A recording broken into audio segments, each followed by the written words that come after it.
Okay, so now we're going to configure Mac security.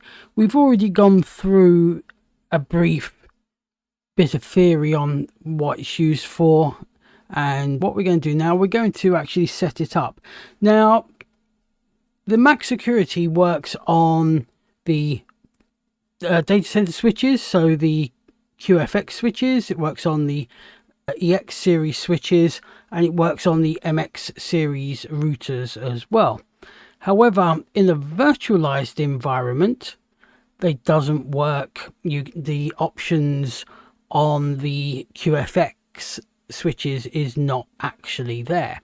So it should be under the set security MACsec section, and that section is not there on either version 17, 19 or 20 of the QFX series switch, and it's not there either on the single image SRX, the virtual SRX. However, it is on MX series routers, which is fantastic. So we can set that up so you can see how it goes, and it's exactly the same.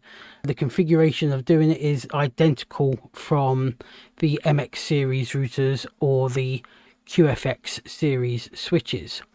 Okay, so let's get cracking in just a moment. So what we're going to do, we're going to enable this interface and this interface as access interfaces, and this device, it has the address of 10.10.100.1 and 10.10.100.2. okay, so what we're going to do is, this is going to be a trunk and this is going to be a trunk, and we're going to secure these links with MACsec. Fantastic. Right, so let's clear that off the screen and let's clear the pen. Okay, so we're on the command line now. So we're in configuration mode, as we can see. So let's do a set security, and it's a MACsec. And if you do a question mark here, now it's going to ask us for our connectivity association. So let's pop that in. So our connectivity association, then it's going to ask us for the name, what we're going to call our connectivity association. So I'm just going to call it the JNCIA DC for data center. Sweet. Okay, great stuff. So now we've named our association. So let's move into that hierarchy. So let's do edit security, MACsec, security association rather, connectivity, JNC, will it auto tab? Yeah. Okay, great. All right, so what we're going to do, let's do set and then question mark, and what we're going to choose here is our pre-shared key as well, and our security mode. So let's do security mode first. So security and the question mark, and we're going to do a static-cak. Excellent, fantastic. Now let's set up our pre-shared key. So set pre-shared key, do a question mark. We have our CKN and our CAK. Now these both need to be done in hexadecimal format, and if you don't use the full 64 bits for the CAK and the full 32 bits for the CKN, you'll just get a warning when you try to commit it to say, you know, for maximum security you need to increase your key. However, yeah, a key of any size over 6 is generally accepted. So I'm going to put my pre-shared key for CKN as 00AA11BB, and let's do our set pre-shared key for our CAK now, and we'll put the same key in, so 00AA11BB. That's fantastic. And now what we need to do is we need to set our interface, what interfaces we're going to have this on. So if we do set, then question mark again. Oh, it's not in this, sorry, it's in the previous, outside of the security association. Let's do top security MACsense interface GE 0/0/0. We're not using the logical interface, we're just using the physical interface. And oopsie daisy, and it's the connectivity association, and we need to give it the JNCIA DC. Okay, so we've bound our interface now. So let's do a show pipe compare. Sweet. Okay, so under our security options, we have our MACsec or Mac security. We have our connectivity association, which we've named JNCIA DC. We've got our security mode is a static-cak, so it's not going to change. We've set our pre-shared keys for our CKN as 00AA11BB, and we set our CAK as exactly the same, however it's automatically hashed it. And then within the actual Mac security hierarchy of the actual security itself, we've set the interface and bound it to the connectivity association of the JNCIA data center. Okay, so what I need to do, I need to create VLAN first, and trunk port and an access port. So let's do set bridge domains. If you've never seen a bridge domain before, it's a MX series service provider router's way of doing VLANs. So bridge domain and bridge means, bridge domain means VLAN, and family bridge means Ethernet switching. So set bridge domain, customer 1, VLAN ID 100, and so set interface GE 0/0/0 unit 0 family. If you do a question mark, you'll see we have bridge at the top, but we don't have Ethernet switching, but bridge is the same, it's layer 2 bridging. So it's bridge, and then its interface mode is trunk, and VLAN ID list. So remember, with the switch you do VLAN members, in this we do VLAN ID list, and it's going to be 100. Now let's set up our access port. So set interface 0/0/1 unit 0 family bridge, interface modes access, VLAN ID is 100. And let's do a show pipe compare so you can see. Okay, so we've got our security, which we've gone through. We've got our interface, so our GE000 is a trunk, it's trunking VLAN 100.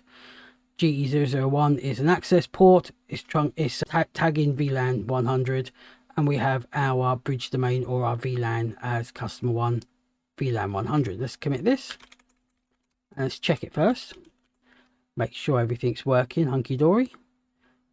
That's fine. So we got the warning basically saying that it didn't like the fact that, we're not using the full 64 bits for the CKN or the full 32 bits for the CAK. However, it commits it absolutely fine. So we have a Wireshark capture going across the trunk at the moment. I can stop this shortly.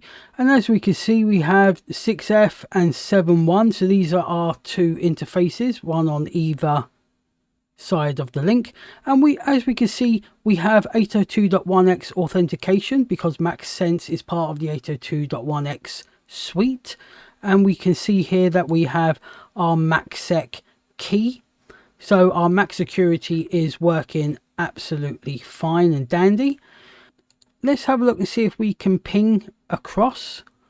So let's go to PC1 and let's do ping 10.10.100.2. Sweet, that's going across nicely. If we pick that up on the, we picked that up on the Wireshark capture, so that's great. And let's jump on to PC2 and let's go ping 10.10.100.1. Okay, sweet. So we have full reachability, but we know that the actual layer 2 interfaces are actually secured.